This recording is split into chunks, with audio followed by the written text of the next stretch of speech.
बीड जिल्ह्यामध्ये कालपासून अवकाळी पावसाने जोरदार हजेरी लावल्याचं आपल्याला पाहण्यास मिळत आहे।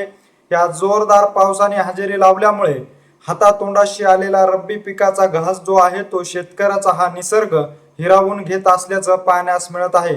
याचबरोबर बीड जिल्ह्यामध्ये अनेक तालुक्यामध्ये वादळी वाऱ्यासह गारांचा जोरदार पाऊस झाल्याने रब्बीचे जे पिकं आहेत त्याचे प्रचंड नुकसान झालेले आहे। याचबरोबर फळ पिकाचं देखील अतोनात असं नुकसान झालेलं आहे। बीड जिल्ह्यामध्ये अनेक तालुक्यामध्ये शेतकऱ्यांनी आंब्याची लागवड केलेली आहे। आंबा जो आहे तो सध्या त्या आंब्यांना कैऱ्या आल्या असून या झालेल्या वादळी वाऱ्यासह गारपिटीमुळे या आंब्याचं देखील प्रचंड नुकसान झालेलं आहे। काही दिवसांनीच जे आंब्याचं पीक आहे या पिकामधून लाखोचं उत्पादन जे आहे ते शेतकऱ्यांना मिळणार होतं, परंतु 2 दिवसापासून बीड जिल्ह्यामध्ये सातत्याने वादळी वाऱ्यासह अवकाळी पाऊस जो आहे तो हजेरी लावित असल्यामुळे शेती पिकाचं प्रचंड नुकसान होत आहे।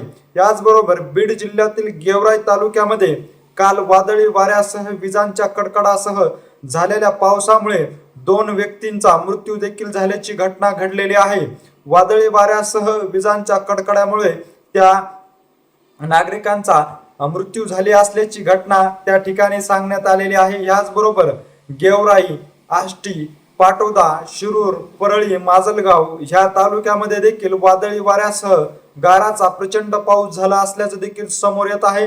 त्यामुळे बीड जिल्ह्यामधील शेतकऱ्याचं रब्बी पिकाचं अवकाळी पावसामुळे प्रचंड नुकसान देखील झाले असल्याची माहिती आता समोर येत आहे। तर गेवराई तालुक्यामध्ये 2 व्यक्तींचा वीज अंगावर कोसळून मृत्यू झाल्याची घटना देखील घडलेली आहे। याचबरोबर आज देखील अनेक तालुक्यामध्ये वादळी वाऱ्यासह पाऊस जो आहे तो अधूनमधून पडत असल्याचं देखील समोर येत असून अवकाळी पावसाचा जो इशारा आहे हवामान खात्याने दिलेला तो 4 तारखेपर्यंत कायम राहणार असल्याचं देखील सांगितलं जात आहे।